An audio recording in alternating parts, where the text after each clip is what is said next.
Well, welcome in wherever you are around the world for the final stage of the 25th running of the Tour of Magnificent Qinghai up here in northwestern China. It's been a stunning 7 days. It is the final stage today.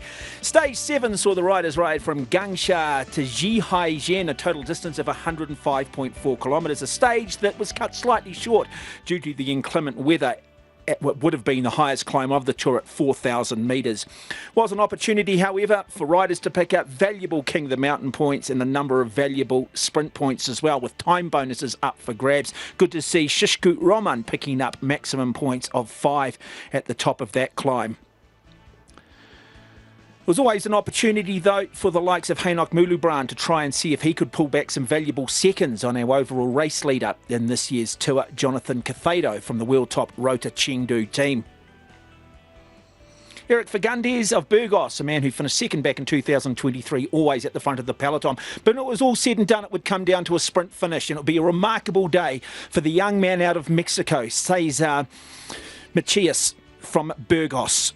He would narrowly get the victory over Tommaso Nencini of Solution Tech, and then the great Alexander Selby of Leaning Star rounding out the top three. Good performance also from Maxime Duba, the big man in the green and the orange from Zerion Villa Valkenburg, picking up 4th place. But Cesar Macias, a breakthrough performance for the 22-year-old out of Mexico. City of Zhihaijian, affectionately known as Atomic City. But as we head into the final stage, it is Jonathan Caicedo who still leads this race by 12 seconds over Jan Castellion, and just behind him, the man who's won this race twice, the defending champion Hanoch Mulubran. Well, they woke up this morning in the town of Zhihaijian, and fair to say it was a beautiful day. The sun was out. Opportunity for the large crowds to be introduced to some of the best cyclists in the world. An opportunity for a little bit of theatre, a little bit of fanfare. And I was wondering what is going through the mind of this man here. What a remarkable performance it's been all week for Jonathan Caicedo from the world top Rota Chengdu team. Wouldn't it be good if one of the trade teams out of China could ultimately land the yellow jersey?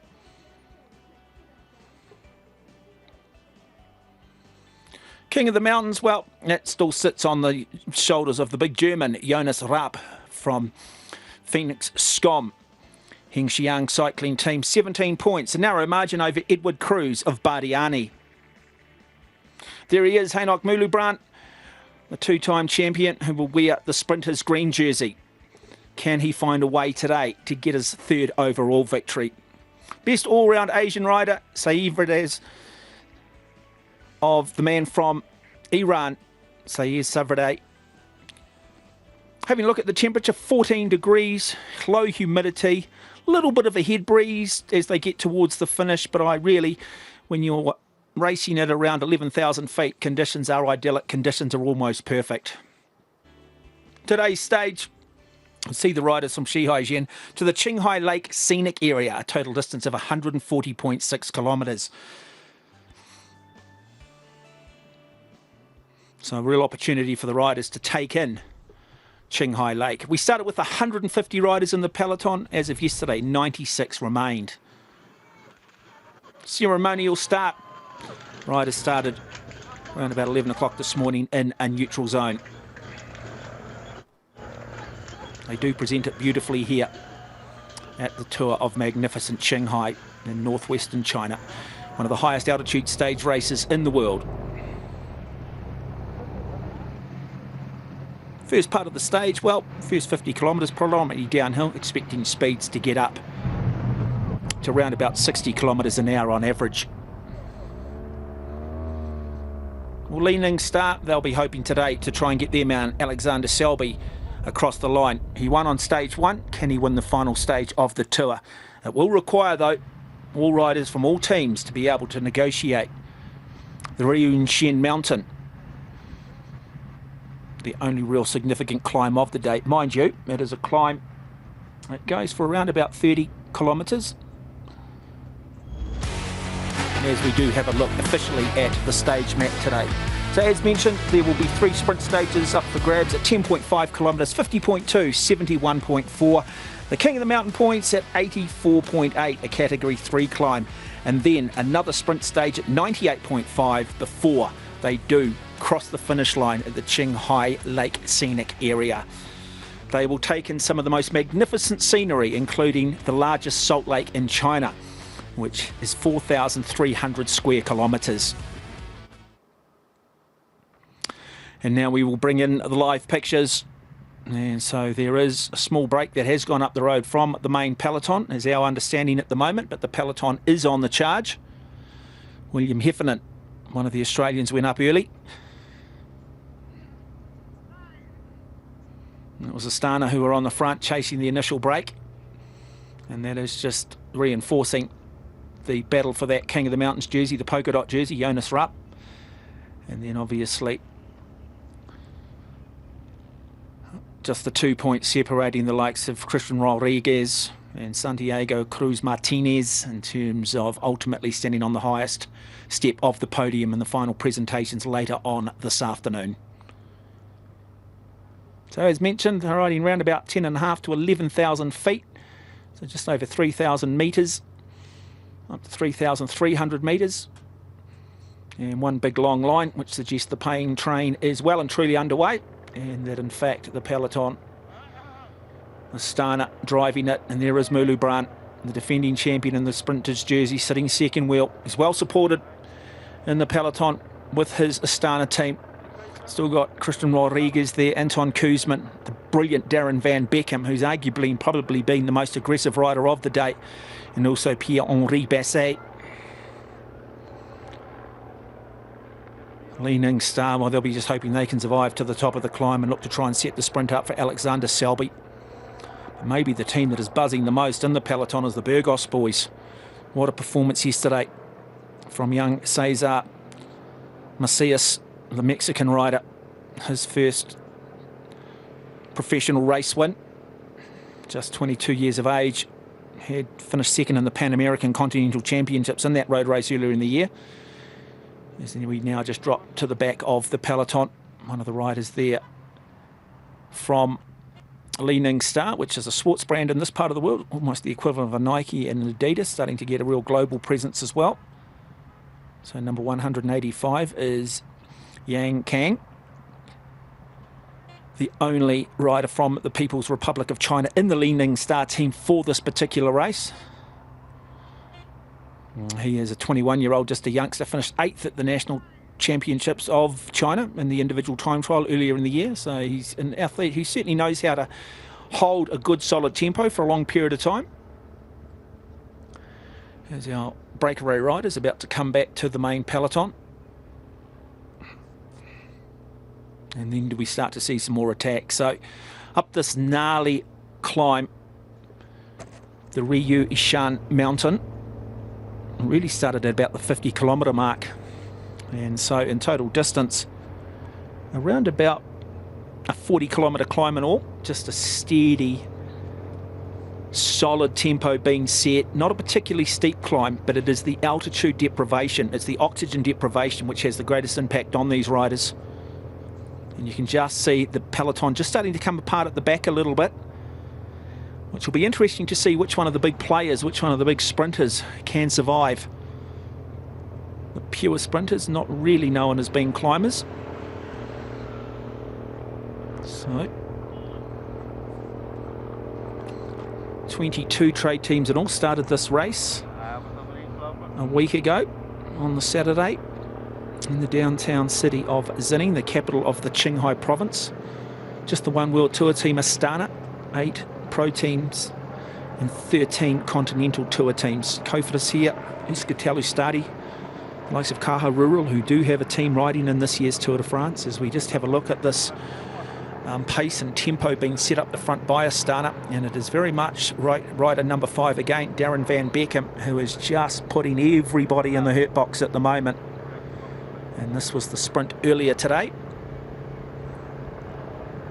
And it would be Alexander Selby who would pick up the first sprint points of the day. And then it would be Yuri the Tau of Caja Rural, followed by Henok Mulubran. So that would mean that Selby would move into the sprinter's jersey on the road at the moment if the race was to stop.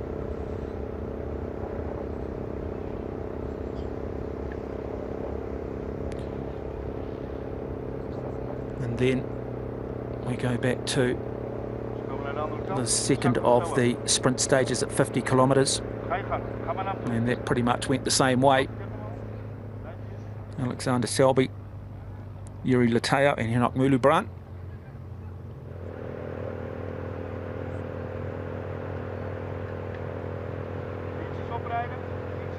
So riders there from Euskatelli Stadi in that initial break.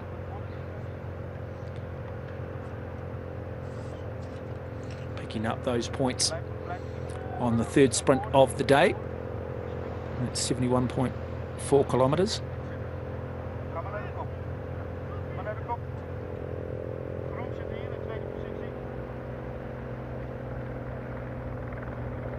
And so now riders still hanging in there. Peloton still pretty much together.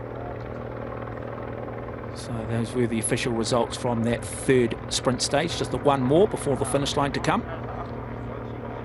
So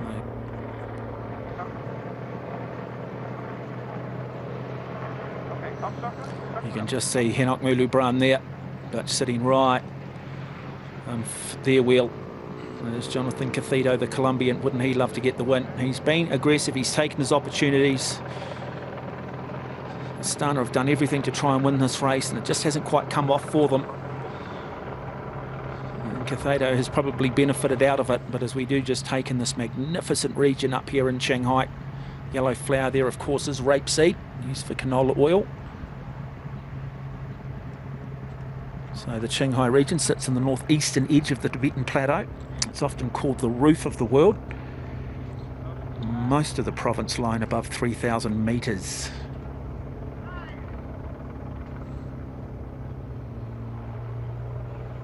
I do like this though.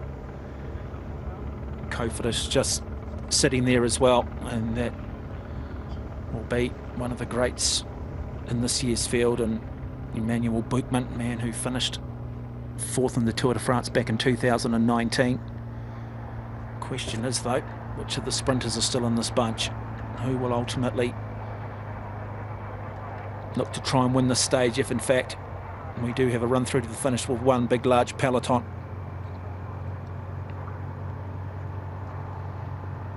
Looking for Alexander Selby, number 187. Probably the favourite, and if it was to come down to a genuine sprint.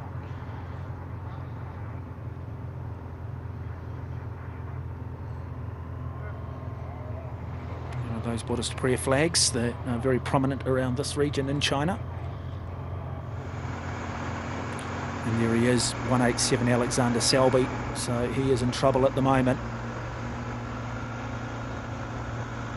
And he will not be contesting the stage unless for some reason it does come back together at the top of the climb. So 3.4 kilometres to go. It would require the peloton to button off a little bit. And for him to work with these other riders, he does have his teammate alongside of him, and that is Yang Kang.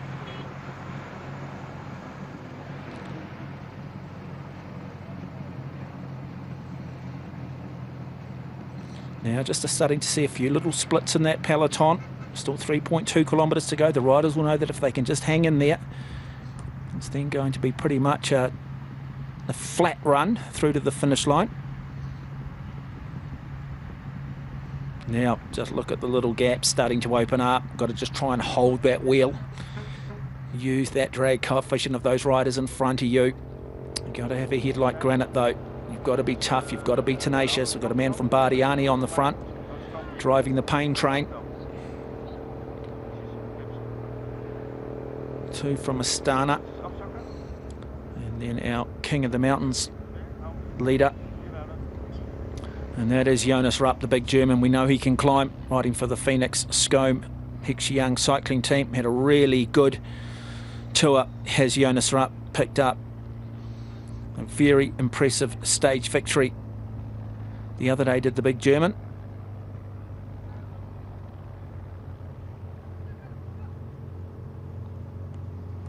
He has been a GC winner at a number of events around the world, has Jonas Rupp. Now just starting to come together again. This actually just plays into the hands of the rest of the group. You can just see a bit of a split here though. So the Bardiani look to just be disruptors in that second group. not look to necessarily try and ride across, more just act as a bit of a policeman to slow it down. Still seems some urgency though to try and bring it all back together.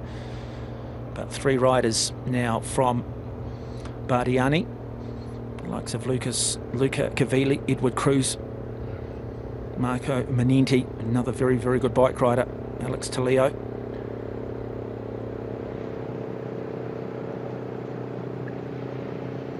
So still 2.2 to go.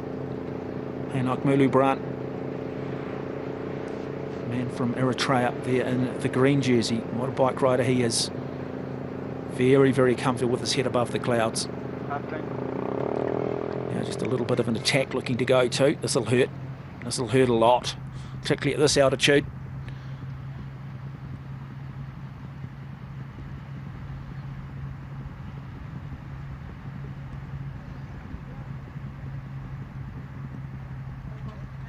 Yeah, the hardest thing riding at altitude is the oxygen deprivation. Causes just faster breathing, a greater fluid loss through respiration. Dry air just increases dehydration and also can increase urine production through the first few days, which means that just those little light relief stops at times can just be a bit disruptive. And obviously because there is less oxygen, muscle repairs more slowly. Glycogen stores take long to replenish. Sleep quality is often poor.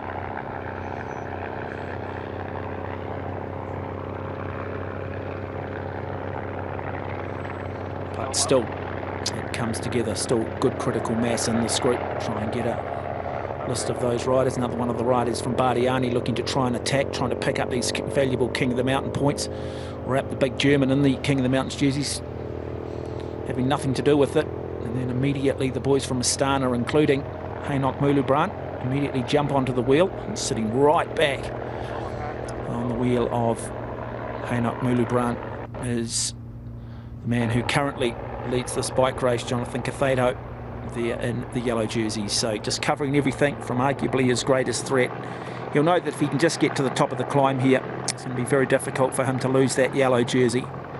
And what a moment it would be for the Colombian. You can just see how much that has hurt the riders. That big long line, a little bit of a gap opening up there. Depend on just how much urgency there is in that final 60 kilometres in regards to whether there is an opportunity for a smaller group of riders to get away.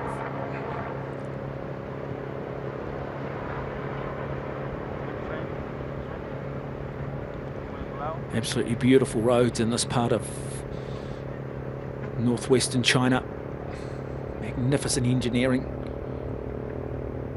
And now who is going to try and pick up those King of the Mountain points? Just again going through it. At the moment Jonas Rapp has just a 2-point lead over Edward Cruz of Bardiani, so that's why Bardiani are on the front, really just trying to launch Cruz over the top and see if they can at least just pick up King of the Mountain points. Rapp is going to have to be careful, so here comes the attack from Bardiani, looking to try and move themselves into the polka dot jersey when it's all said and done. It's only a category 3 climb, so just the 3 points will be available at the top, but it'll be enough if they can keep Rapp out of it. Jonas Rapp, here comes Hanoch Mulu-Brant too, looking to try and pick up points as well. He goes across the top. Where is Jonas Rapp? He's in a bit of trouble here, so he might just see a bit of a shift possibly in terms of the King of the Mountains jersey when it's all said and done. Not a lot in it. Rapp started the day on 17 points, Cruz on 15, Christian Rodriguez on 15.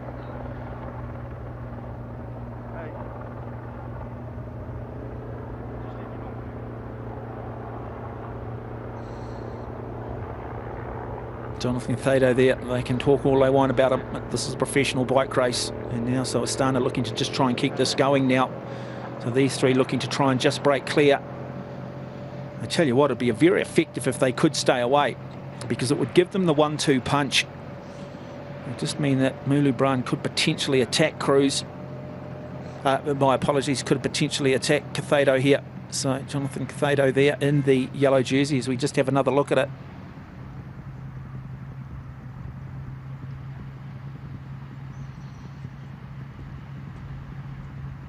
So fascinating.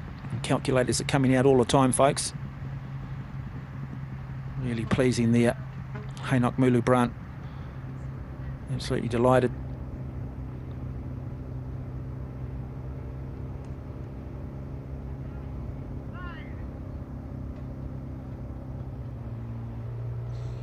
They're taking in some of the remarkable wildlife in this region.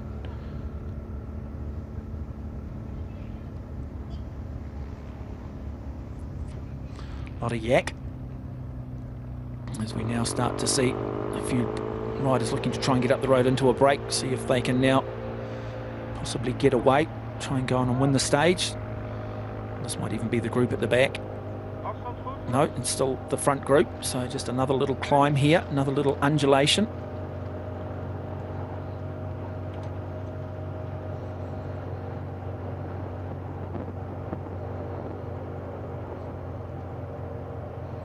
A little bit of niggle going on. Amazing though to see Jonathan Cathado there. He is just not leaving the wheel there of Haynock Mulu-Brant. He is just sitting him, just covering everything he does. Anywhere he goes, I'll go. He doesn't have a lot of team support with him. Does our race leader. Most of the riders that he's got with him in his wheel top Rota Chengdu team are more sprinters, not so much climbers, the likes of Peter Rukanov, Andrei Stepanov, Alexandra Berenziak. A number of Russian riders in that team. So still the game of cat and mouse continues at the front.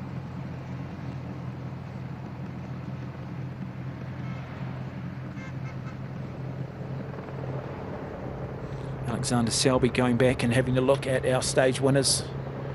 The man from Denmark, the man riding for Bardiani. Stunning performance. And then stage 2. Well, it would be Gabriel Basega for Team Polti Visit Malta. And then the great Haynock Mulu-Brant would pick up the stage victory when we headed into 3, finishing in the town of Hushu.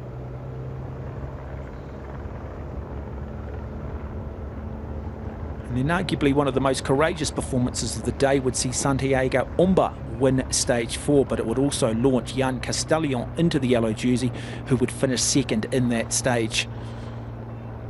Stage 5, well, what performance this was from Christian Bagatine, the Italian riding for MBH CSB Telecom. Really, really impressive performance. Just took his chance. He was absolutely thrilled, and one of the most courageous stage wins of the tour and throughout the tour's history.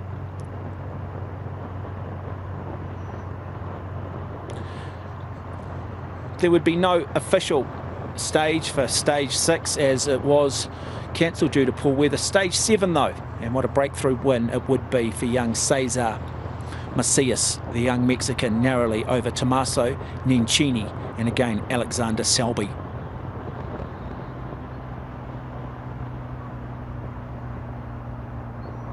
And now just more of these little undulations. It's the boys from Burgos on the front. I'd love to try and set it up for the young Mexican again. And there he is, I think, sitting 4th wheel at the moment, Macias. Stunning. And they have the very, very quality athlete in Eric Fagundes as well, who narrowly missed out on winning this race back in 2023 by a second on the final stage into the city of Checa, or the town of Checa. And that is officially the King of the Mountain points there up for grabs. So Cristiano Rodriguez from Astana picking up 3, Haynock Mulu-Brant picking up 2.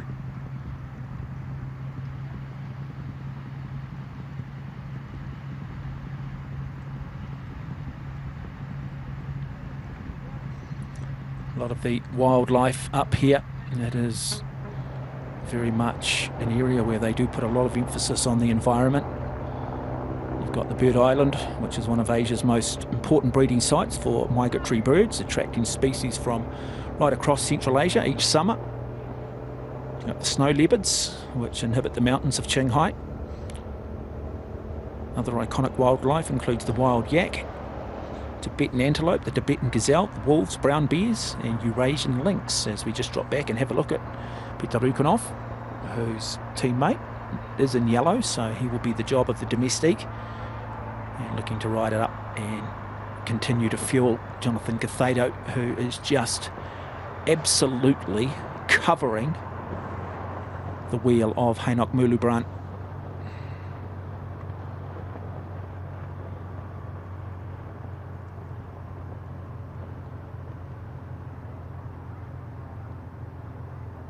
So 56.4 kilometres remain.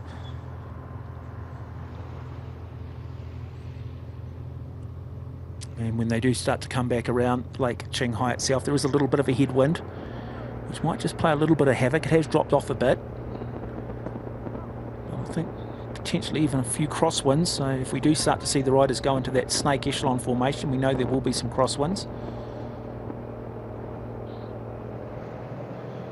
Interesting to see who Bardiani look to try and maybe set the stage victory up for. Obviously Enrico Zonancello is their main sprinter. But they do have some very good bike riders in this team. Alex Taleo, Alessio Martinelli, who got into a break earlier today. They are still one of only two teams that have their full contingent of riders still remaining, along with Li Ning Star. And here come the boys from Burgos. Still Astana though, driving the train.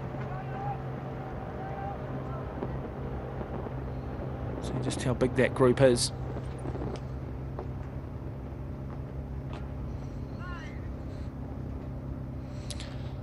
If it did come down to a little bit of a sprint finish, and it's predominantly the climbers in this group, Hanoch Mulubran certainly has the ability to do it. But you'd probably again look at possibly back-to-back stage victories for the young man out of Burgos, Cesar Macias. Possibly Eric Fagundes is there on the front too, looking to just drive it. You've got Clement Alino. You've got Mahawi Kudus, another one of these remarkable riders out of Eritrea. He is actually the African Continental Champion, is actually racing in that championship jersey as well. So a little bit of a break just starting to open up. Jonas Rupp in the polka dot jersey, deciding that he is more than happy to sit back and get dragged along. Hanoch Mulubran in there as well. So now a little bit of pressure just going on Jonathan Cathado, who's sort of in that second group. Our race leader. Looks like it will come back together though. But nothing ventured, nothing gained. What's the old saying? Teamwork makes the dream work. And there is Alexander Selby.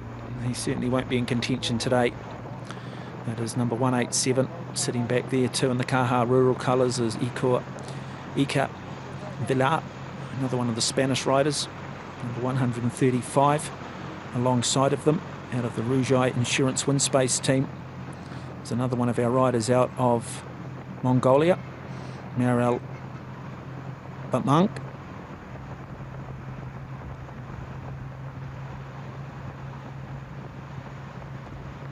So these guys will be just, at the end of the day, will just be rolling through together. There's not much they can possibly do. As we have a look at Jesper Rasch, the Dutch rider riding for China Antamintot team. Rasch is a 28-year-old. He has had a stage victory in the Tour of Hainan back in 2023. Number of second place finishes in his career.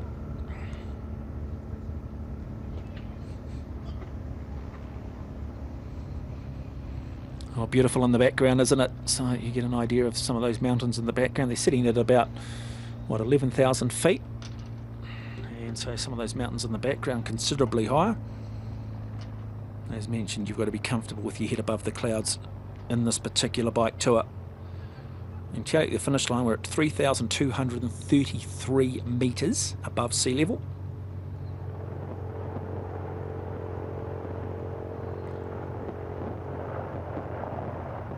So in imperial terms, we are sitting at 10,608 feet above sea level. So Hainak Mulubran there, just sitting on the Kaha Rural team, who have been really good. They'll be looking to try and set the stage victory up for Yuri Latau, if in fact he is in that group. Another one of the really good sprinters coming out of that team. It's the Burgos boys, and I think they honestly believe they can go back-to-back today. And they just want to distance themselves, I think, from any sprinters that might still be in that second chase group. It's asking the boys to come through. A little bit of frustration. There's no obligation. But now we do see the team from Kaha Rural. We also have Sergei Dada, who rode really well over the last couple of days. Javier Ibanez and the great Jan Castellion, who actually wore the yellow jersey earlier in this tour, and currently at the moment on GC he sits second, 12 seconds back. Does the rider from Kaha Rural, Jan Castellon.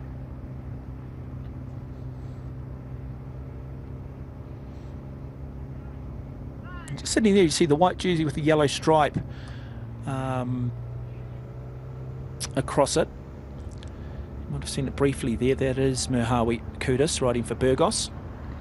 If you do win your national championship or a continental title, you can incorporate those colours into your trade team. Very prestigious for a lot of the trade teams as well. It's still just this game of cat and mouse. Still 50 kilometres to go, so it'll just be an opportunity. They may let a group go up the road that can't really challenge them on GC.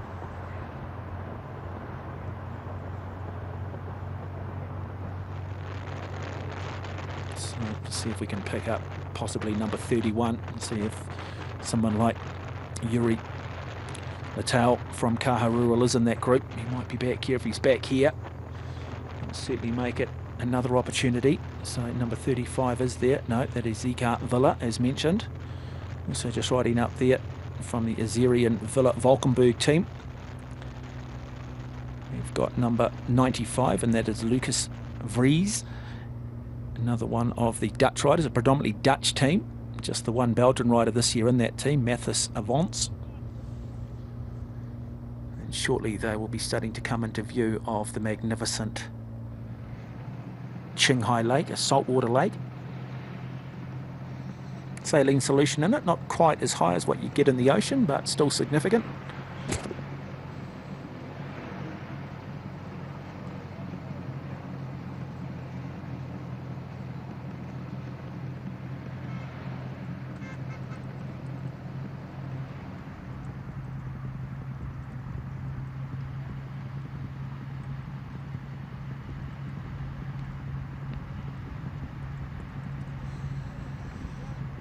So good to see Kofidis there. And obviously one team that really believes they can perhaps grab another stage win today is the team from Team Polti Visit Malta. And they'll be looking to try and maybe get Gabriel Basega for a second stage victory. Really good performance the other day, Basega, who would go on and win a sprint amongst the school group.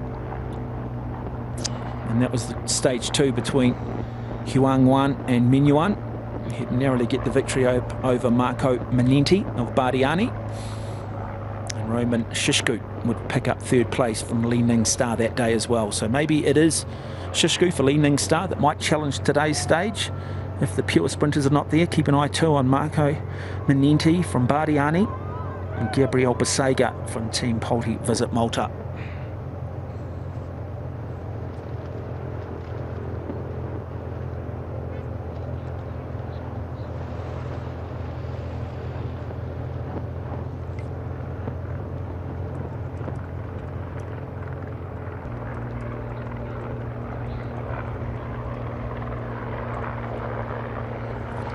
So good crowds out and around this Qinghai region. This very big for tourism.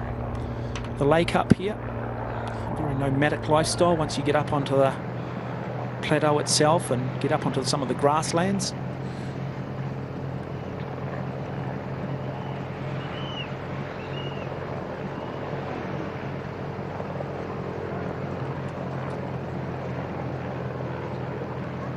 So a number of the small towns along the way. Remarkably friendly people. Magnificent cuisine. Maybe one of the first real opportunities for the day or throughout the entire week for riders to have a bit of a look. Just in saying that thing, we've seen a attack go down the outside, so suddenly in an aerobic state. And now are looking to pick up the final sprint points of the day that come at 98.5 kilometres. So a bit of a lead-out train. Hainak Mulubran looking to try and continue. He wants to stay in that sprinter's jersey. Going to get rolled over the top, is he? Or is he going to take it all the way through? It will be Hainak Mulubran who will pick up maximum points. Really good sprint from him. Yuri Natal from Kaharuru picking up second. Young Macias, the Mexican, who won yesterday. He might have just picked up valuable points as well. We'll confirm that for you very shortly. So I can tell you, Leaning Stars Alexander Selby is exactly 4 minutes behind at the moment. Probably the race favourite for a sprint stage if it was all together.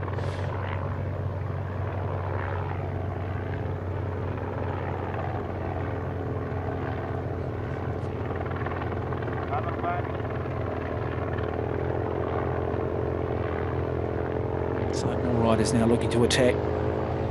Chance for a few riders to get up the road, see if the main peloton, or have just had to negotiate or have to deal with a sprint and have anything left in the legs to immediately want to chase. Always a good opportunity following a sprint for some riders to look and try and hit the main peloton. We're just starting to see that as well.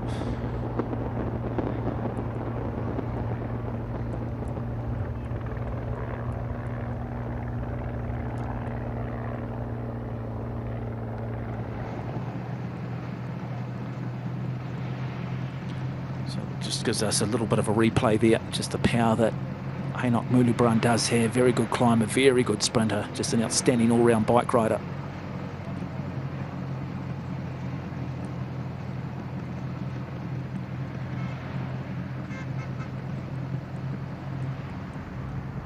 Back there, our race leader, not overly concerned at the moment with how things are playing out.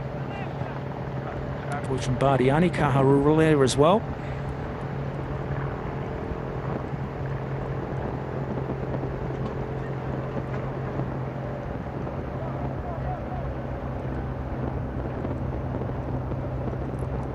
So a little bit of a gap opening up. Now it's going to, with the race leader in that little group and then rolling through very nicely, it is going to require now a little bit of urgency to come back from the likes of Astana to see if they can bridge the gap. It's a good little group too, just rolling through beautifully at the moment.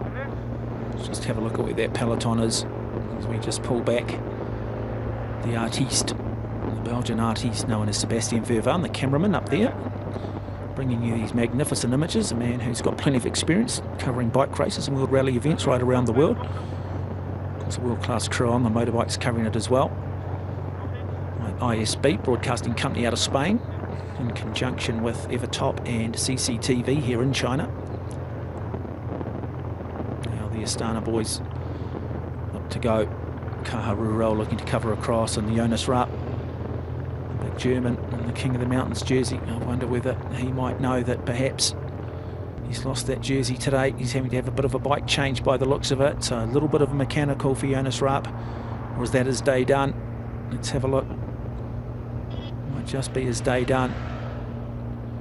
Might have just popped, might have just cooked himself. In fact, no, it will be a new bike for him. So he's got an opportunity here to get into the behind all the team vehicles. Use the slipstream there, that drag coefficient. See if he can jump from one vehicle to the next and get himself onto the back of the peloton. Did he break something here? Did he? Oh yeah, just popped a spoke by the looks of it. Just hitting a little bit of a pothole, just pulled his shoe out. So that's the reason for the change. Doesn't have particularly deep rim wheels today. Still don't have a high number of spokes in those wheels, say, with what we traditionally expect, or what we saw 20 years ago. But again, just doing the right thing here. It's just going from vehicle to vehicle to get back onto the back of it. My apologies to you, Jonas, thinking that you're waving the white flag.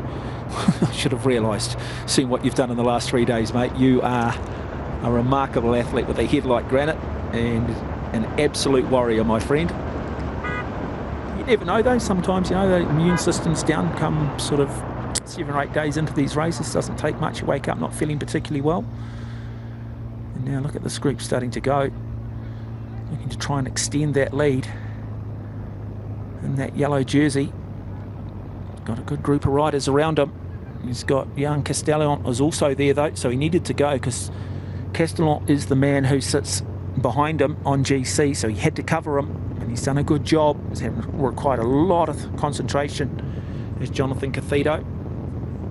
He was in the yellow jersey during the week, then he lost it, and he managed to get himself back into it too. Number 52 there is Unai Asnar, another one of the Spanish riders riding for Euskaltel Euskadi. And also just rolling through there, comfortably looking really good, is Christian Baguetin from MBH Bank CSB Telecom 14. So that break has gone up the road. That is significant too. So where is that peloton? Have the boys from Astana got any friends in the bunch? Is anyone else prepared to do any work here? Still looking to try and drive that train. Are Astana trying to close that gap down?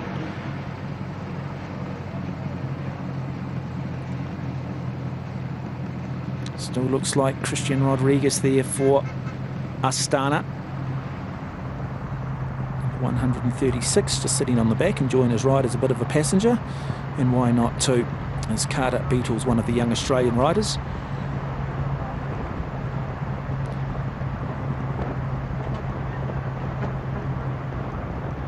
Just give you a night, and we just have a look at the gear ratios here. It's always good just to have a look at what these riders are riding in that break, what sort of gear ratio they are riding. Really nice camera work being done here, beautifully done, just showing you those 28mm tyres, about 60 to 70 psi in them. Nutrition really important too.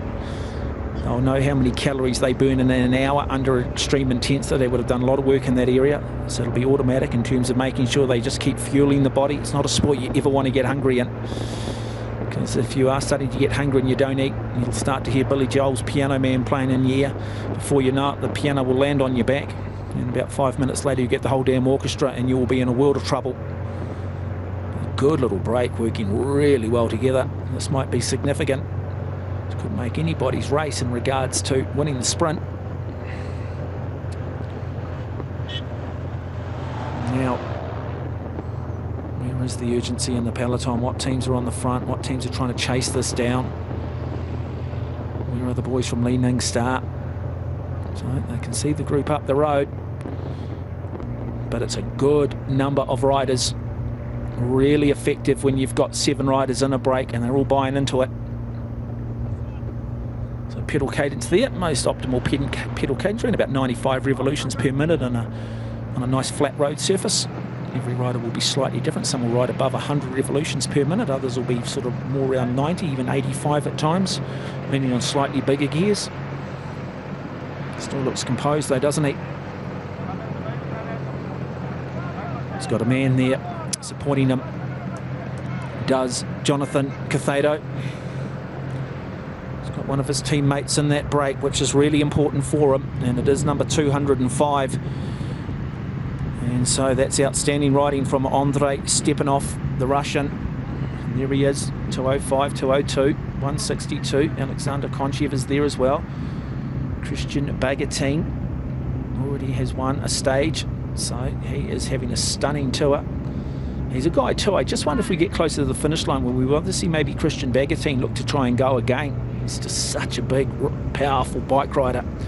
Alex Talio there from Burgos, having a really, really good ride. So it's a good group of riders at the front of this bike race.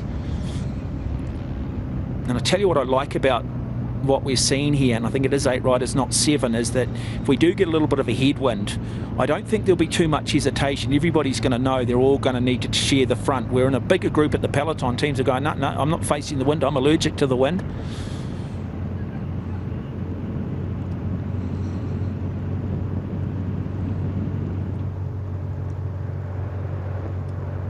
So, professional road cyclists, I mean, they carefully balance cadence, and if you're new to the sport, that's pedal revolutions per minute with power output, and that's measured in watts.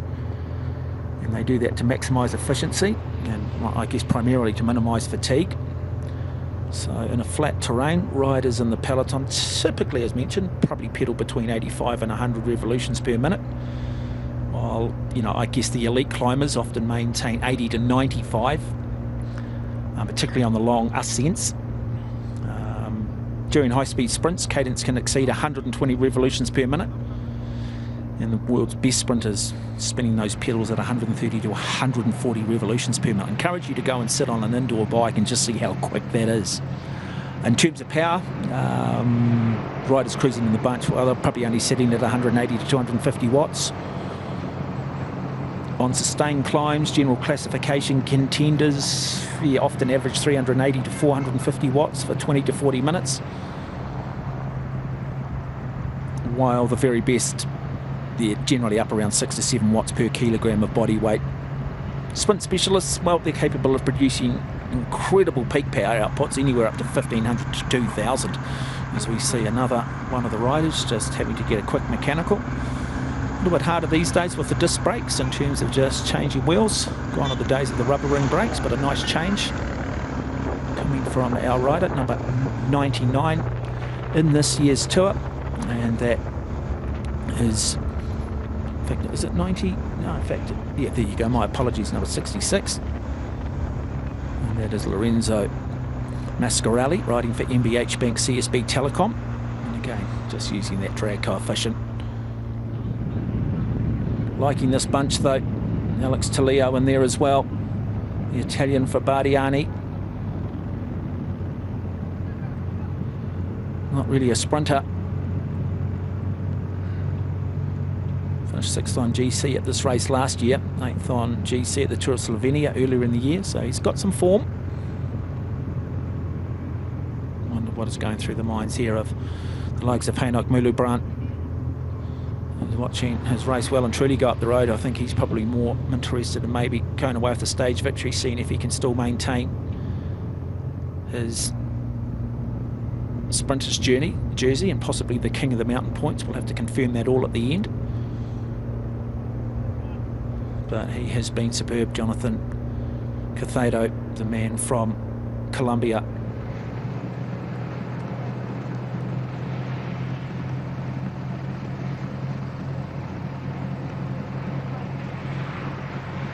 So Caicedo coming in. He is 33 years of age. He's a veteran, (1.64 m), so he's not a particularly tall man. Pretty good all-round bike ride. He's got a bit of a sprint on him if it does come down to a sprint here. Won the Pan American Continental Championships in the elite road race back in 2016. And did pick up a stage victory in the Giro d'Italia back in 2020. He's been a 4-time national champion of Ecuador in the individual time trial back in 2015, 2019, 2023, 2026. This will be a lovely way towards the end of his career to pick up another really, really good overall GC victory to go with the Vuelta a Bantrap that he won in 2024, the Vuelta a Teixeira that he also won in 2024. Great year for Jonathan Caicedo in 2024. Now, we start to see urgency, do we? The boys from Burgos on the front, maybe looking to try and shut this gap down. Heinok Mulubrand there. It's in Burgos' best interest to try and shut this break down, because if they can pull it back, and the young Mexican rider who won the stage yesterday is in that group, young Cesar Macias, then they've got an opportunity to go back to back, but they are going to need some real buy-in here. Possibly Leaning Star looking to come forward as well. But I'd love to set it up for Raman Shishku, who is the next best of their sprinters.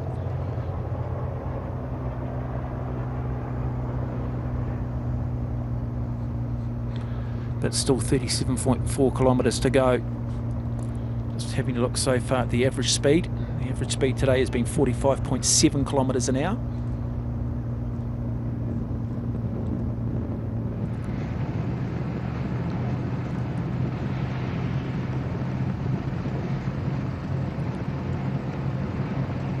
Peloton there, still in sight. So those riders again, we've got number 16, Alex Toledo, riding for Bardiani. Jan Castellon riding for Caja Rural. Mayanza riding for Euskatalu Stadi. We've got Gabriel Basega riding for Visit Malta team. Alexander Konchiev riding for the German trade team. No, the Chinese trade team, my apologies, China Antimentic cycling team.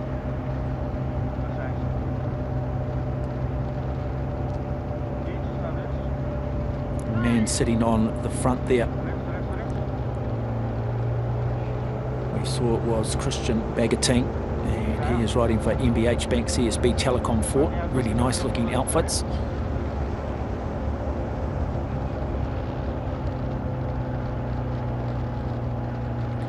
What I'm liking here is the fact that Andrei Stepanov was alongside of his team captain and Jonathan Cathado. Gabriel Basega, very much the athlete to beat if it comes down to a sprint. The man from Visit Malta, Polti Visit Malta team. He's already won a stage, stage 2, into the city of Hushu. So that gap 32 seconds, still not significant, but so many teams having riders in this breakaway, it means that only a few teams are going to be prepared to do the work.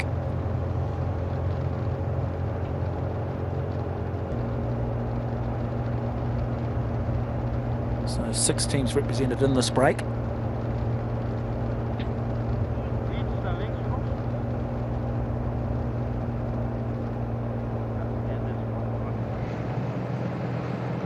You can just see in the background that peloton.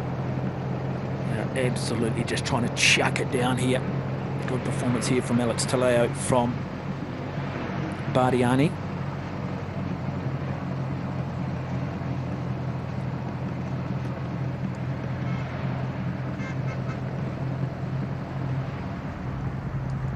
Got nothing left to do. Once the headwinds come in, that might just change the dynamic a little bit as we come across these remarkable grasslands, these environmental areas up here in the Qinghai region that make it so special.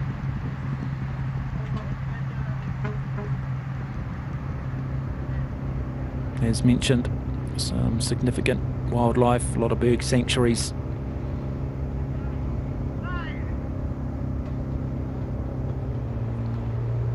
And also there just meaning that we're starting to see the waterways, that the Qinghai Lake itself is not far away. Covers 4,300 square kilometres. Qinghai itself literally translates as blue sea or blue-green sea. And that will be coming shortly. Interesting thing too in regards to the different rivers that are fed by this part of northwestern China. You've got the Yellow River, the Yangtze River, the Mekong. And because of those river sources, Qinghai is often referred to as Asia's water tower, supplying water to hundreds of millions of people downstream. Liking this. So gap is 29 seconds. We've been officially told through race radio. Good to see Alex Toledo there. I do like Gabriel Basega in this group though, from a sprint point of view. Big question is though, does Christian Bagatin, does he look to try and break away?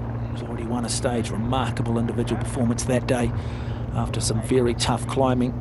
Sat back, took his moment, and just simply attacked. And Jonathan Cathado also went, and it was enough for Jonathan Cathado to move into the yellow jersey, but it was also enough for Christian Bagatin to pick up the stage win.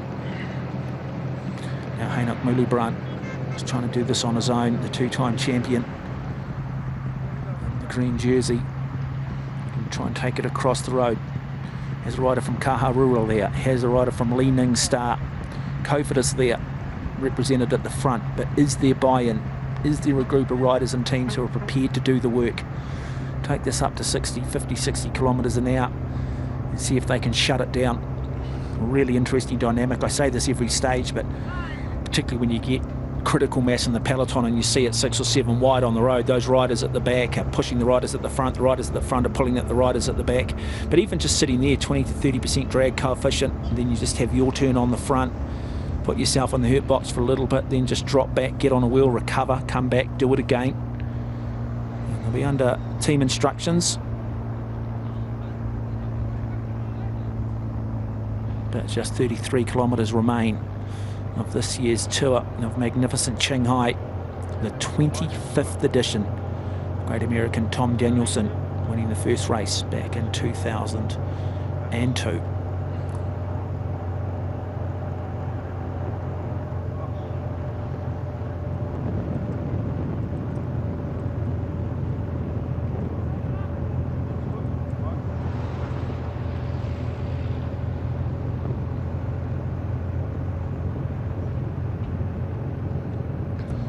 So again, really good camera angles here. Just nice and relaxed upper body from all of these riders. It's always the best way of seeing whether a rider is fatigued or not. Don't necessarily look at the face expressions, because some will naturally have that sort of pain face on. Others will disguise it. You wouldn't want to play poker against them. You don't know how they're feeling, but I imagine they are hurting. But look at the form when they start leaning a little bit more on the gears. You start to see their cadence just slow down a little bit more upper body movement. Shoulders start to just rise up towards the head. That's generally a sign of fatigue. But all these riders looking pretty comfortable at the moment. Beautiful weather. There's the peloton there in the background, just still in contention. I just wonder whether we see one of these riders in this breakaway group look to maybe go again. The man probably best equipped and maybe qualified to do it is Christian Bagatin, the Italian, who sits back 15 minutes on overall GC. We'd love to grab another stage win. What a remarkable week that would be for him. So there it is, magnificent Lake Qinghai in the background.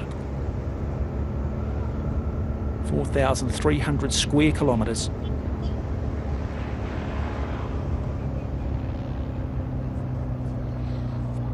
Go to the western part of this lake. There's vast salt lakes rich in potassium, magnesium, lithium. Obviously incredibly important these days in fertilizers, and I guess the real big revolution, electric vehicle batteries.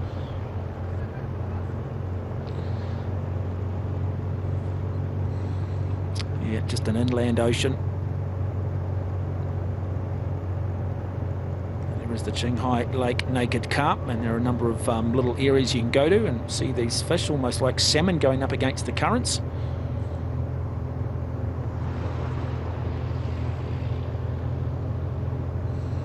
Like a bike race, isn't it? Into the headwind. Who can get across it? Who can get into it the most? Lake-headed seagull.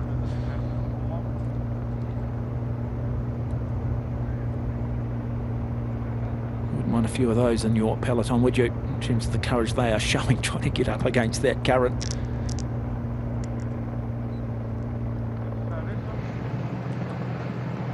Yeah, not sure if there's a thing called reincarnation. I wouldn't necessarily want to come back as one of those. It just looks like a lot of work.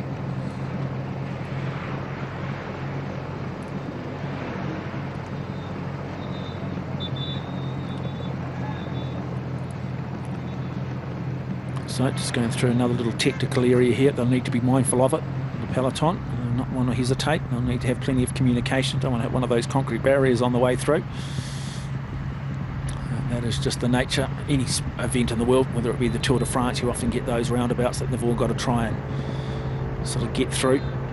So at the front of this bike race, looking to try and launch things, maybe look to try and keep it going. We just saw Unai Anzar there from Scatelli Scardi looking to try and attack again, but I think they realise that that peloton's closing them down, so they maybe just wave the white flag a little bit. But it is an opportunity now for someone else to try and attack.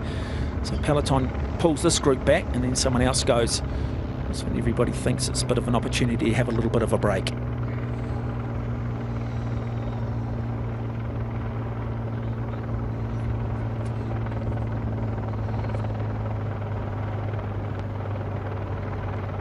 So that is Astana at the back, at the front of the race again, and it does come back together. Start to see that little wider critical mass, and expect somebody to go again. Biastana down that left-hand side looking to do something. To attack down that rail. Oh, it's only a small group though, isn't it? As we drop back to the vehicles. Another one of the domestiques going back to do a little bit of work, and that is Lorenzo Nespoli. He'll be looking to go back up and feed the likes of Christian Bagating. Also got Diego Bracalenti in that team, Marcin Budzinski and Lorenzo Mascarelli. So it's a very, very good team. Saeed Savradez, the man in the blue jersey.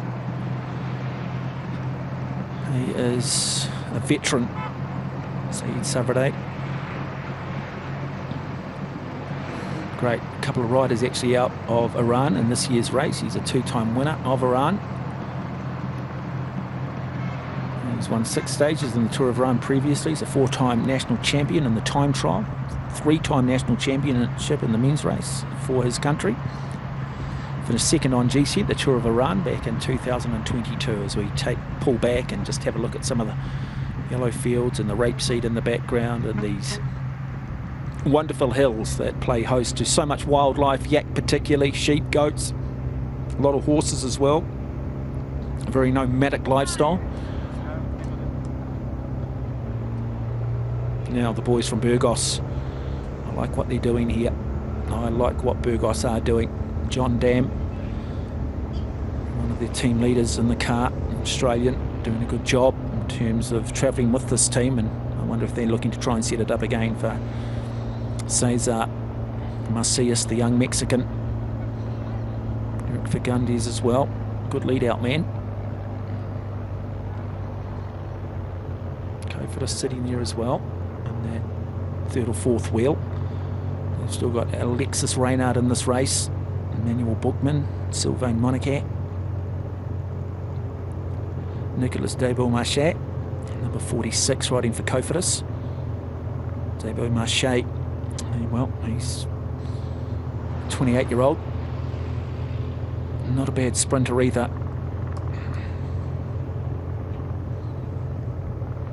So one big long line now. It's starting to just look a little bit more pedestrian. Just a bit of a...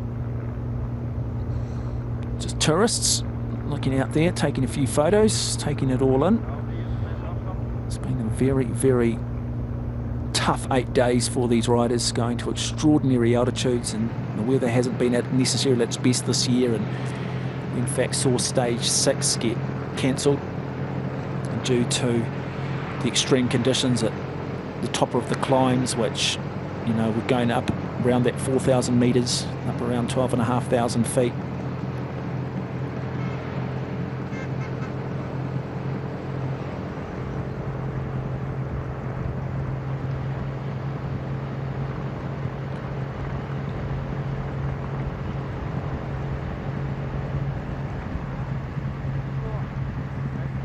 Stage 4 saw the riders, so we just taken Bird Island here.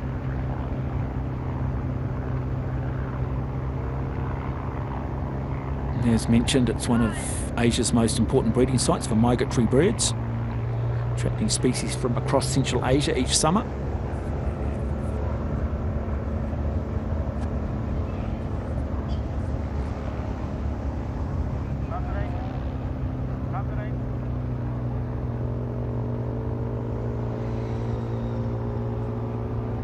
Going to do a lot of really positive work across China in regards to the environment, the protection of certain animal species, the brown-headed gull.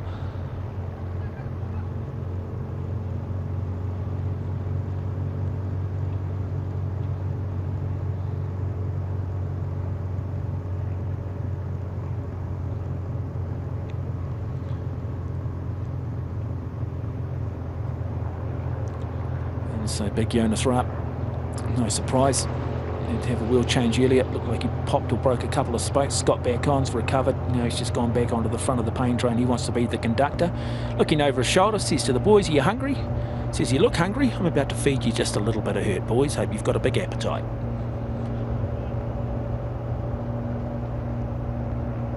And just pulls away, almost just makes it look easy. And now the boys from Burgos And I'd imagine too at this point they probably just want to keep a tempo going, which is going to make it very difficult for any one team or one group of riders to try and get away. They keep it up about 50 kilometres an hour. It does make it very difficult. So it was Clement Alino for Burgos who was on the front driving it.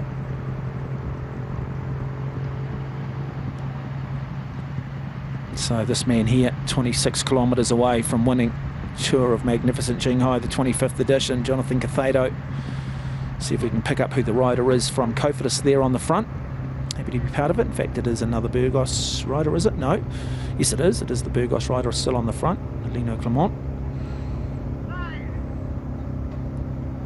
And look at that. Stunning, isn't it? Stunning.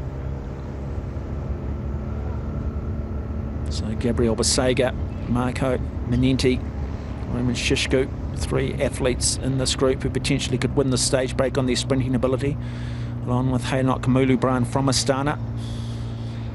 He might not necessarily come away with a yellow jersey, Mulubran, but he could be happy coming away maybe with a sprinter's jersey and possibly a couple of stage wins. I think he'd take that. Boys there from Visit Malta, Polti Visit Malta team. And there is that lineup for Bardiani, the great Enrico Zanincello, one of the great sprinters, Alex Talio, Marco Manenti, one who could potentially win today as well.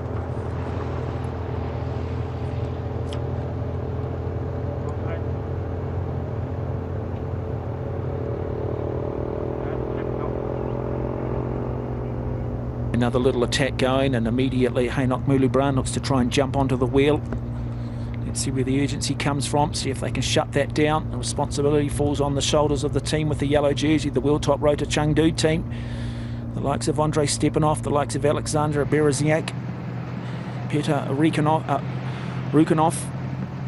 And now they start to see Magnificent Qinghai the lake start to come more visible.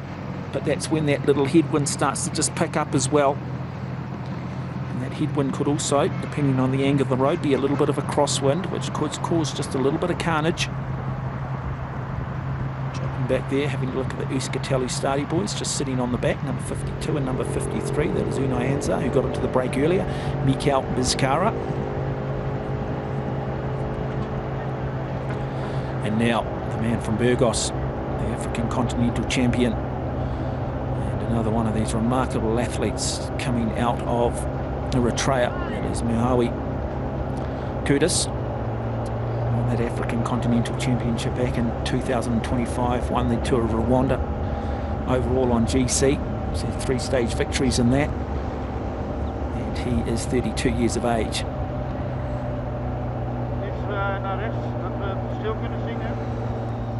Some good little game of cat and mouse going on still, certainly providing some interest.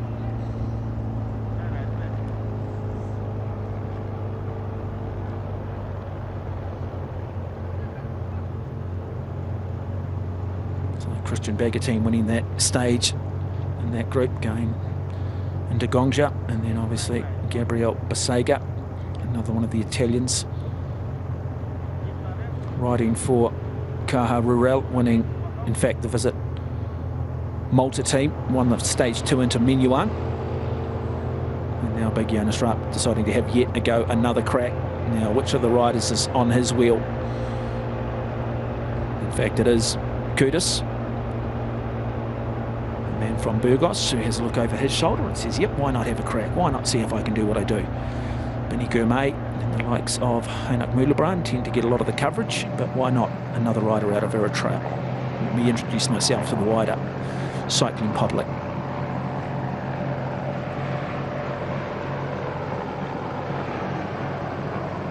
Just sitting back there cruising, just gives you an idea of just how much easier it is at the back of the peloton. As mentioned, that hydrodynamics going on, and that was Clement Alino who was part of that initial break.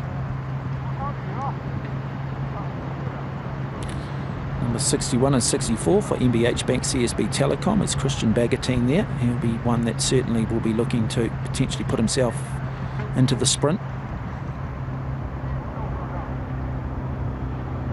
142 in this year's race is Matthias Bregnoy out of Qinghai cycling team, another rider out of Denmark.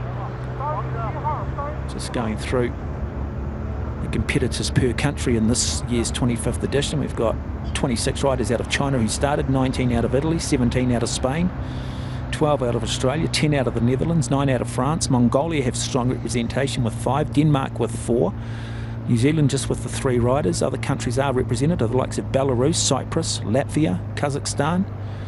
Had a stage winner out of Mexico yesterday, and of course Ireland, Slovenia, Mauritius as well. So very much a truly world-class international bike race. 25 years it has been going. The tour of magnificent Qinghai in the northwestern province of China.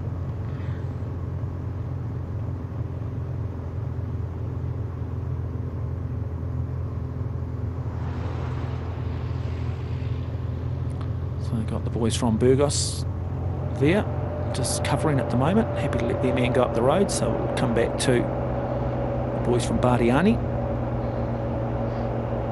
And we'll be looking to try and set the stage win up for Marco Manenti.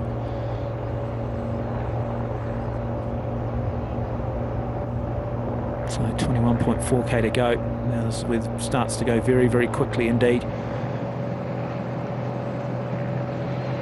So far we have averaged 47.5 kilometres to go. 47.5 kilometres throughout the stage.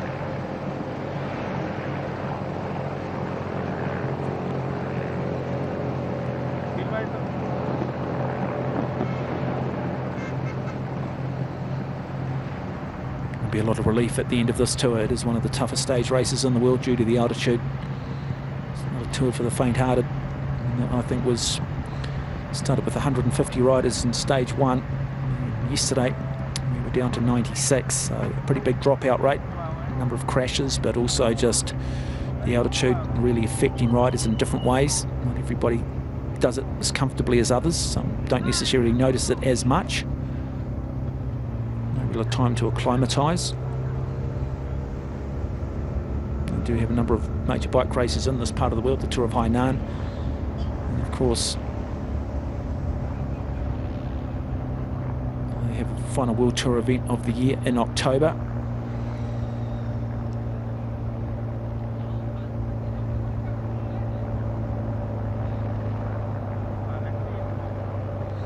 Big Jonas Raab, he's a big man, isn't he? Absolutely just beautiful pedal motion, 365 degrees, but just maintaining that power evenly throughout that stroke. Nice aero position. He's comfortable on his setup. They do a lot of wind tunnel testing.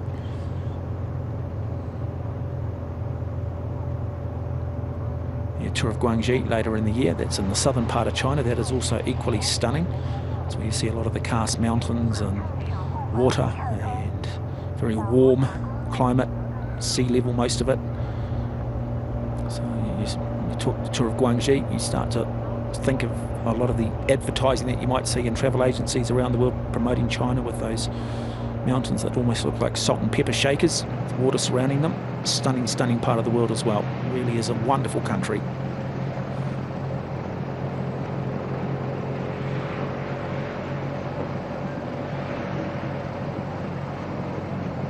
Good performance here from these two, and that's one of the great traditions here, isn't it? These nomadic horsemen from this part of the region riding along with their flags next to the peloton. Makes for stunning pictures. Unfortunately, saw a horseman the other day actually fall from his horse, but bounced straight back up. Brought up just a little bit tough here.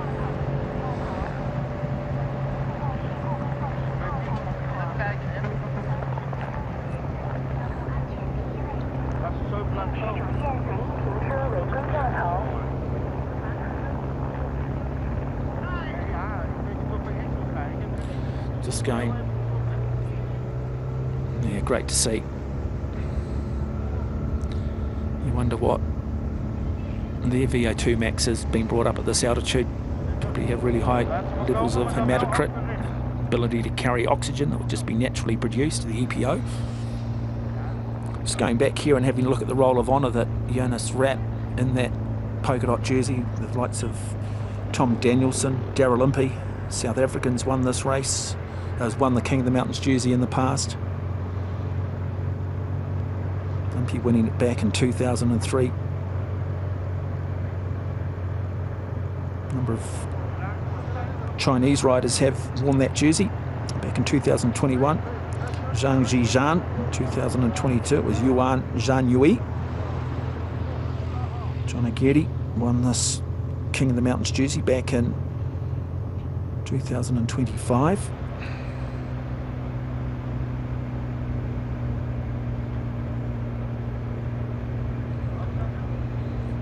And so what is now starting to go through the mind of these teams? What are the race instructions coming through from their director sportifs? This man here, well, he knows he's not going to lose this race unless he somehow hands over a stage victory to, I'll just confirm that for you, just as things, how things stand. So Jonathan Sada, he's got a 12-second lead, so as long as he crosses the line and doesn't really allow either the likes of Jan Castellion, who was 12 seconds back, or Henoch Moulebrand to get up the road, and it's his race, and it will be a really good victory for him. Speaking of this, here he is, the man in the green jersey, Henoch Moulebrand. Now this is where conditions do just start to change a little bit. It does just get a little bit more of a headwind starts to kick in here a little bit. It is just a slight run up to the finish line. Good crowd waiting for the riders in an area just simply known as the Qinghai Lake Scenic Area. A couple of big hotels, but it really is just a very, very small town that is just a bit of a stopping point in regards to tourists checking out the lake and going out in boats and checking out some of the unique wildlife in this region. So that gap's 15 seconds. Good to get up the road, good to leverage some of those commercial partners, those sponsors that come on board, connect their brands with global audience around the world. Hope you are enjoying the coverage. Hope you have enjoyed the coverage over the last 7 days. It's day 8, of course.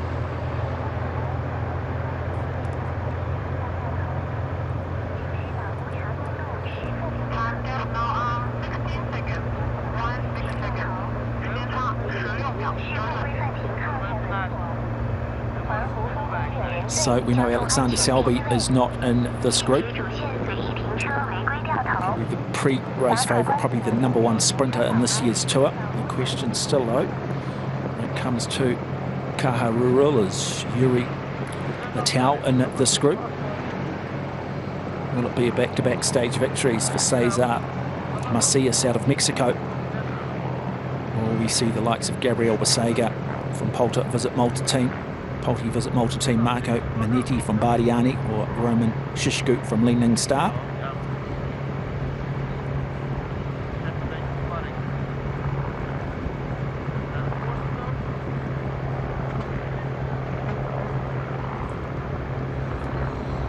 Here it is, stunning part of the world.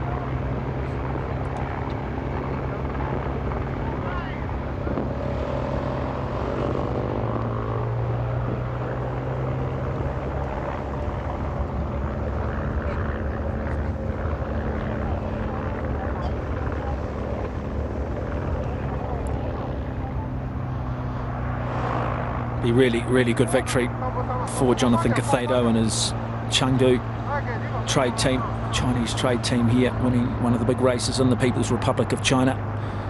Might not be a Chinese citizen, but if he's riding for the team, he may as well be, because they certainly embrace the Chinese trade teams out around the course in the small towns.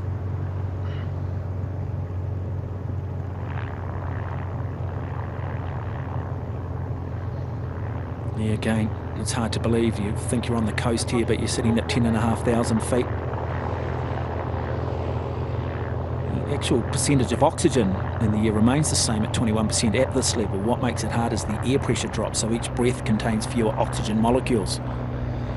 And basically the result is that less oxygen reaches the muscles, making it much harder to produce power. Not that you know it at the moment. This is where you could be on the coast of California, anywhere around the world, Australia, maybe somewhere in Europe. down the coast of Italy, etc. It's just such a beautiful part of the world here, Qinghai. 14.7 kilometres to go. Who will round out the 25th edition in style? There is number 37. It is Jan Castellon, who did wear the yellow jersey, sits currently second on GC. But he's 12 seconds back, so he'll have to settle for second in this year's tour. Did wear the yellow jersey though, so he's had a good week. The Spanish rider.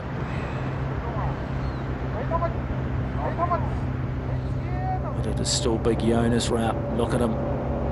Maybe he's just auditioning too for other teams around the world. Says, look, we could do with a guy like this at the highest level in the sport. He's just not afraid. He's aggressive, not afraid to face the wind.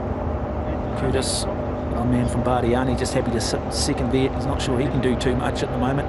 You just see the peloton closing them up though, and it's going to come back together. A little bit of an echelon there, suggesting that possibly the wind, if you're looking at it, is coming from left to right over their shoulders. So just a little bit of a crosswind, and what you want to do there is you want to avoid facing the wind, so you just want to get your front wheel on the inside of the cyclist in front of you, away from the wind, the opposite side of the wind direction.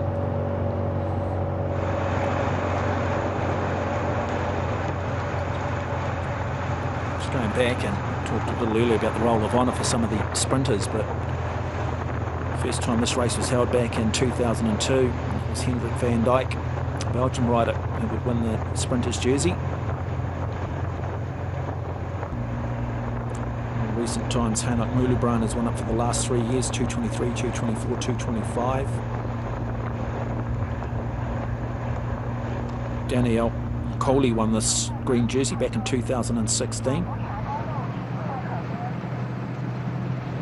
Rasmussen, the Denmark rider, back in 2008. So it's had some very good bike riders over the years wearing that green jersey.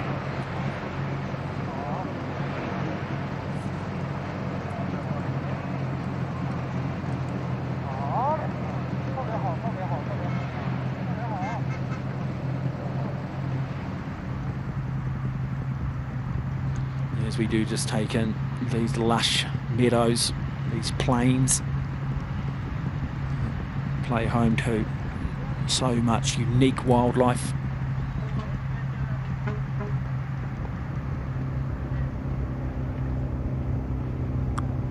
So the gap now from those front two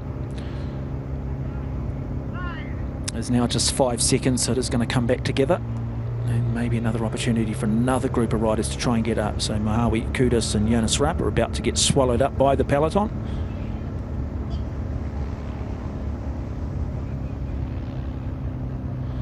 There are those African continental colours incorporated into those trade colours of Burgos.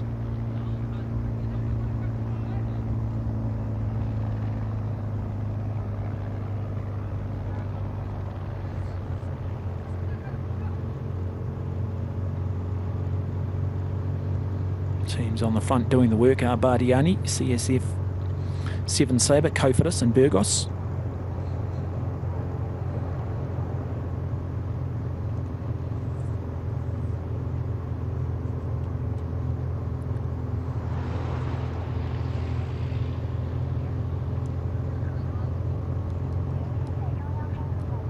So that basically says Qinghai welcomes you. Just a direct Chinese translation, which is lovely to see, isn't it? And it is a very warm, friendly part of the world. Incredibly friendly, incredibly helpful people. Very proud of their culture. Very proud of their lifestyle, hard-working people.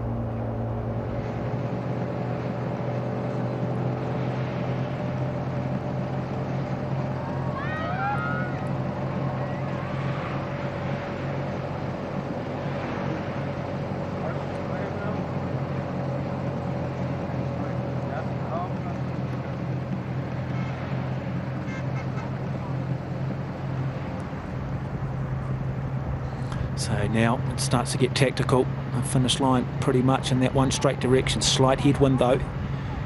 It is tough. It's going to require a good little lead out train. Who's going to have critical mass? Bardiani certainly have numbers. David I'd love to try and set it up for Marco Manenti.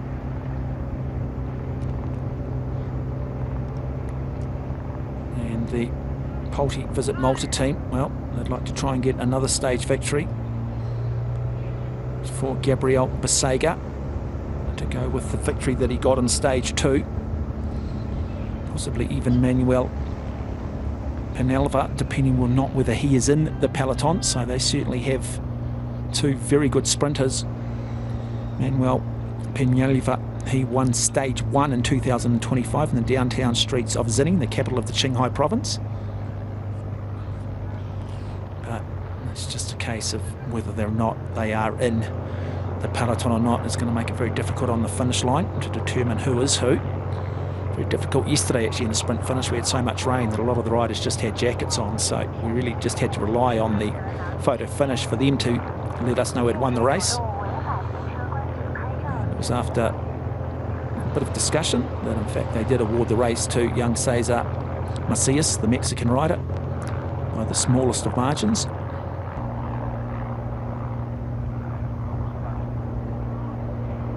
So under the 10-kilometre banner, Cofidis on the front. That is our team who are riding their rider to a yellow jersey in a really famous victory for Real Top Road, a Chengdu team. The likes of Andrei Stepanov, Alexandra Brezniak, Peter Rukanov, Chinese member of that team. What a performance for him, what a moment for him, for Yang Zhao, Zhongji.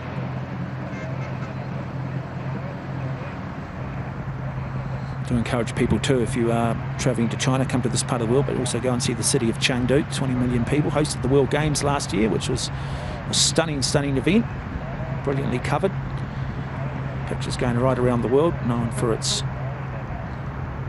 work that it does in regards to the pandas and continuing to build the numbers of pandas in the world, and also educating people around those unique animals that are so strongly associated with the People's Republic of China.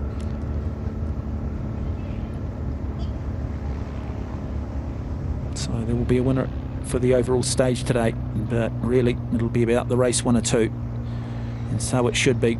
It's the best rider over 8 days, and he has been simply superb. As Jonathan Cathado wore the yellow jersey, lost it and then took it back. That takes courage, folks. There's two riders still going well though. Kudos. And big Rapp, the German. Jonas Rapp. Remarkable to think what the African nation of Eritrea is doing and just how big the sport of cycling is over there.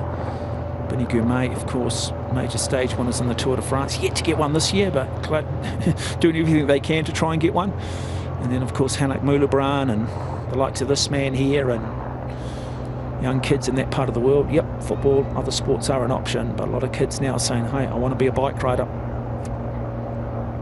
They can do it, we can do it. And maybe that is their greatest legacy of all those riders. It's the next generation that comes through. Very much the pioneers, very much the athletes that said, hey, it can be done.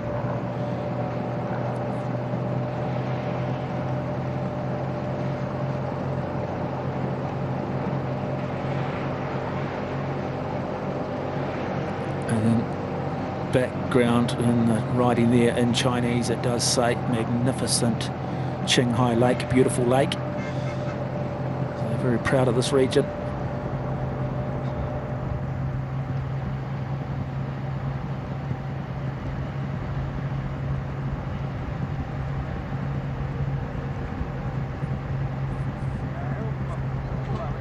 Through that rapeseed lake in the background, as mentioned, 4,300 square kilometres saline solution in it. Not quite as high as what you get in the ocean, but a very unique part of the world.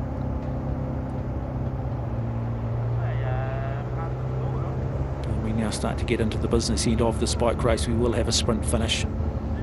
How many of the pure sprinters are in it? Will it be the likes of Gabriel Basega from Polte Visit Malta, Marco Manenti from Bardiani, Roman Shishku from Li Ning Star, possibly Cesar Macias from the Burgos team.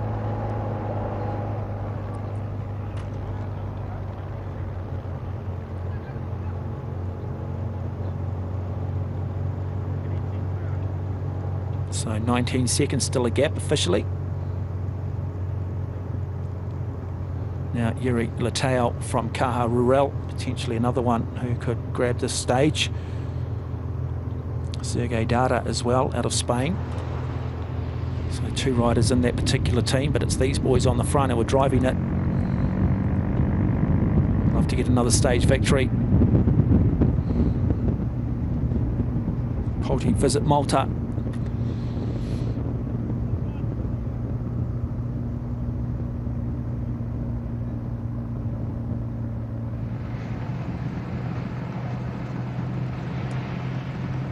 So 17 second is the gap, coming officially through race radio as we just pan back there.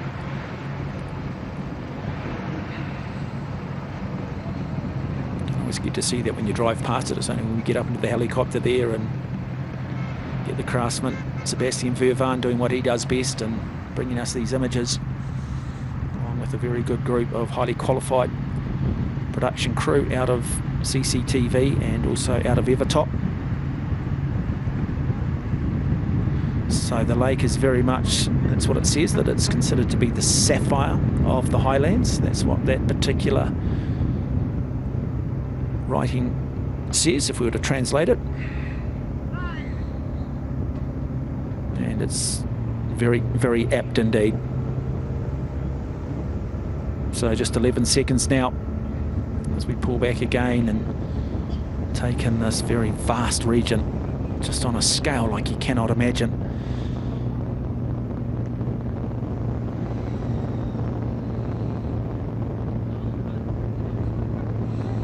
Now things should start heating up at the front of the peloton.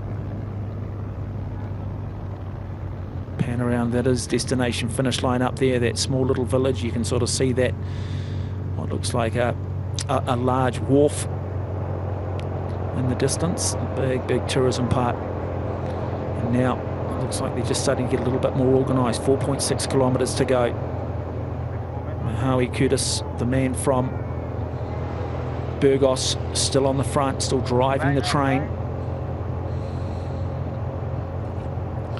Team Polti Visit Malta though, in the red shorts, green sleeves, white top, with the red sponsors logo. The team that are looking to try and get organised. I'd love to get Marco Manenti across the line for a stage victory.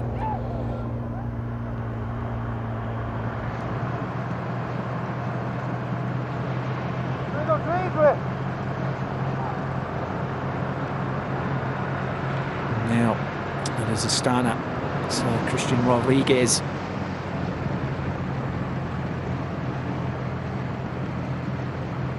And just rolling through nicely as his fellow teammate. In fact, that is the Bardiani rider, my apologies, Luca Cavilli.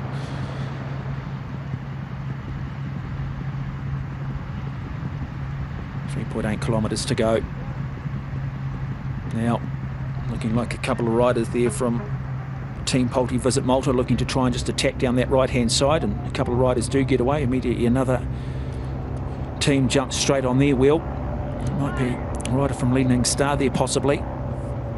They'll be looking maybe to set it up for Roman Shishku. Now more riders looking to come across. The rider there,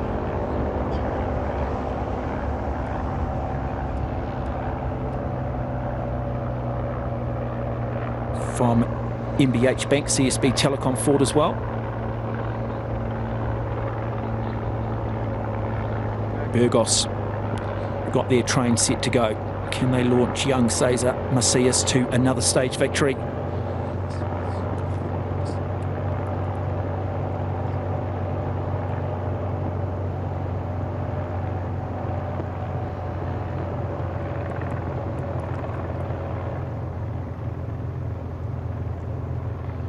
Well, it's been a valuable attempt to stay up the road, but it is going to come back together. It's a little bit disorganised at the moment, but not for much longer. This is often the case when you get close to a sprint finish. Jonas Rupp though, look at him.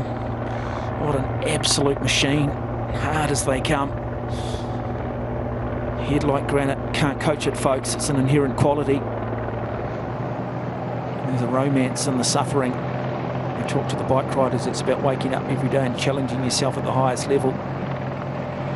It's a unique quality. It's not for the faint-hearted. But with 2.3 kilometres to go, the crowd at the finish line are waiting, folks. A little bit of a headwind, it's a little bit uphill. Now it gets tactical. Another rider looking to come across, one of the Australian riders, I think, by the looks of it, from the Qinghai body wrap team. Let's confirm that for you. Looking to try and jump everybody. Good tactic too. Is it enough though? Another rider now looking to go down the outside, looking to go across. So now the game of cat and mouse begins. Good smart riding. Burgos though, doing the chasing. Everybody else happy to sit back. 1.7 kilometres to go. The pain train is well and truly starting to kick in. Who's going to ultimately end up grabbing the stage? Who's going to end up grabbing the sprint? The final stage of the 25th edition of the Tour of Magnificent Qinghai. We know who our race champion will be overall. That will go the way of the great Jonathan Cathado riding for World Top Road to Chengdu team. Inside the 2 kilometres, even if there was a crash, he'd be given the same time as the peloton. But now, it's who gets the final stage. Do like what's happening up front from this young rider. One of the Australian boys by the looks of it from the Qinghai body wrap team. They're only down to 4 riders. So what has he got left? Does he believe he hangs in? He's got no plan B. He's just got to continue to hurt. Bonfires in the legs, razor blades attacking the lungs. It's a brutal sport, folks. He might just come up a little bit short. Love the mentality. Now the peloton's just going to swallow him out coming down the other side of the road. He gave it a decent crack. Settle back. Here we go. This is superb. This is bike riding at its finest. Burgos looking to set up the young Cesar Macias, Roman Shishku for Leaning Star, Marco Menenti for Bardiani, Gabriel Basega for Visit Malta. Also now looking to try and get into the action. The boys from Euskatalu Stadi. Will it be Gabriel Basega? Basega looking to try and take it to the line. Big challenge coming down the outside from the boys from Cofidis. Who's going to grab the stage victory? I think it might be Gabriel Basega. We'll have to confirm it. It's either that or Ericsson and Cello, but I think it might be Basega for the second time this week. And a very good sprint finish. We will confirm the numbers. We will confirm the race for you.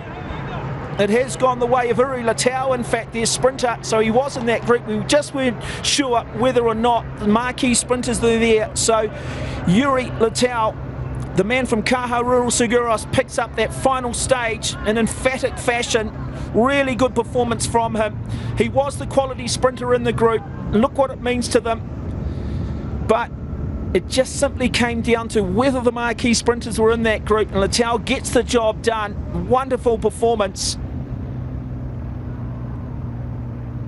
Thought it might have been Gabriel Basega, but now they come back. Jonathan Cathado wins the 25th edition of the Tour of Magnificent Qinghai, the overall race champion. He adds his name to a long, illustrious list, does the Colombian, the veteran. Caja Rural celebrate the victory, though, for the stage win. Got a team in the Tour de France, and look what it means to them too. Uri Latau, wonderful, wonderful performance.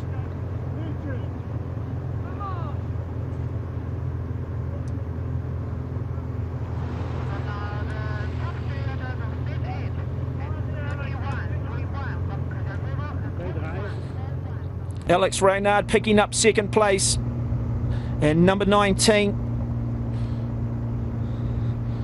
We'll just confirm it. So there he goes, Uri Latau down the outside, the man from Cofidis there. Alex Reynard picking up second place. And the rider from Bardiani gets across the line, Marco Menenti. And that's how it will finish in the 25th edition of the Tour of Magnificent Qinghai. He's a quality sprinter, quality bike rider.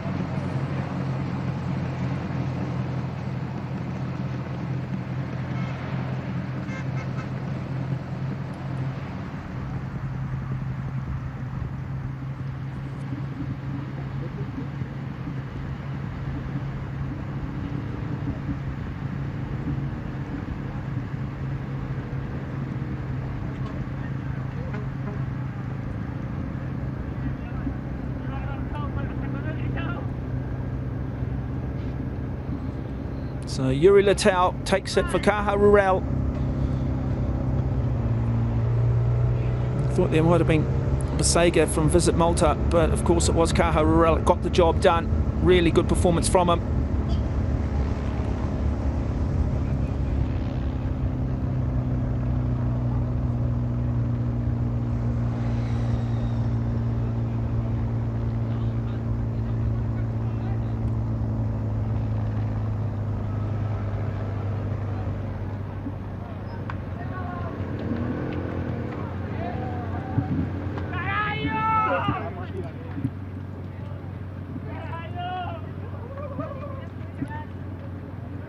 Yeah, professional race win. Here is our winner though.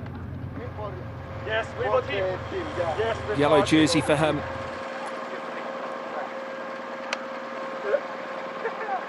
So your dreams come true. 25th edition. Adds his name to a long, illustrious list of winners over the years.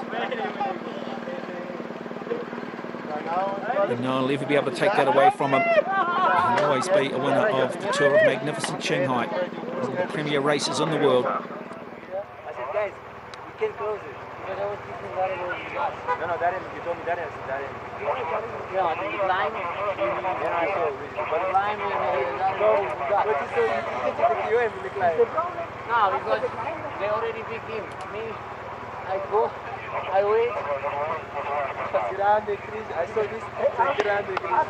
Because he almost beat him. And me, I And there we go, as we look at our champion. Also images there of the great man himself, Enoch Mulubran.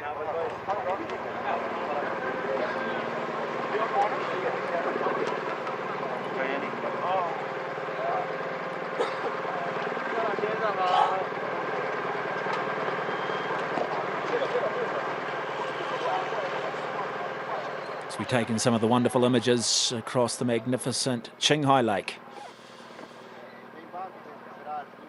And what has been another remarkable week of bike racing at the highest level in the sport, and just confirming those results there. Yuri Latau, followed by Alexis Reynard, Eric Zanincello, the man from Bardiani, picks up third place. Peter Rukanov fourth. Cesar Macias, the winner of stage 7, gets another top 5 finish.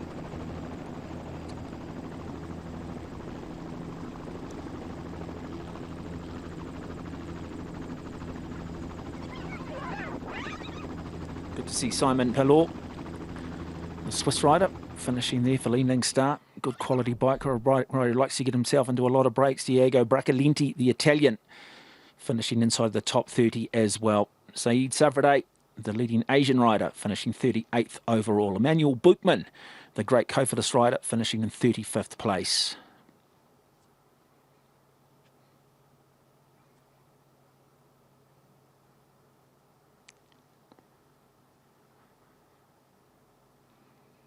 So as we take in the shores of magnificent Qinghai Lake, time to reflect on what has been a remarkable 8 days of racing. One of the highest altitude stage races in the world. Yuri Latau picking up the stage victory.